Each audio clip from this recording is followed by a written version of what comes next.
Book 2, The Book of the Traveler of the Worlds. Canto 8, The World of Falsehood, the Mother of Evil and the Sons of Darkness, page 228. The breath a burden and all hope a scourge. The body a field of torment, a masked unease. Repose was a waiting between pang and pang. This was the law of things none dreamed to change. A hard somber heart, a harsh unsmiling mind. Rejected happiness like a cloying sweet. Tranquility was a tedium and ennui. Only by suffering life grew colorful. It needed the spice of pain, the salt of tears. If one could cease to be, all would be well. Else only fear's sensations gave some zest. A fury of jealousy burning the gnawed heart. The sting of murderous spite and hate and lust.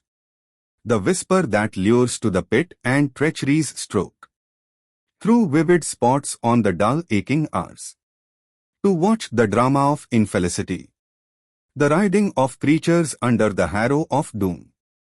And sorrow's tragic gaze into the night. And horror and the hammering heart of fear. Were the ingredients in time's heavy cup. That pleased and helped to enjoy its bitter taste. Of such fierce stuff was made up life's long hell. These were the threads of the dark spider's web, in which the soul was caught, quivering and wrapped. This was religion, this was nature's rule. In a fell chapel of iniquity. To worship a black pitiless image of power. Kneeling one must cross hard-hearted stony courts. A pavement like a floor of evil fate. Each stone was a keen edge of ruthless force. And glued with the chilled blood from tortured breasts. The dry gnarled trees stood up like dying men. Stiffened into a pose of agony. And from each window peered an ominous priest. Chanting Te Deums for slaughter's crowning grace. Uprooted cities, blasted human homes. Burned writhen bodies, the bombshells massacre. Book 2, The Book of the Traveler of the Worlds. Canto 8, The World of Falsehood, the Mother of Evil and the Sons of Darkness, page 229. Our enemies are fallen, they sang.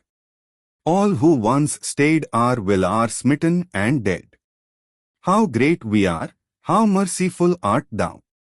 Thus thought they to reach God's impassive throne. And him command whom all their acts opposed. Magnifying their deeds to touch his skies. And make him an accomplice of their crimes. There no relenting pity could have place. But ruthless strength and iron moods had sway. A dateless sovereignty of terror and gloom. This took the figure of a darkened god. Revered by the racked wretchedness he had made. Who held in thrall a miserable world.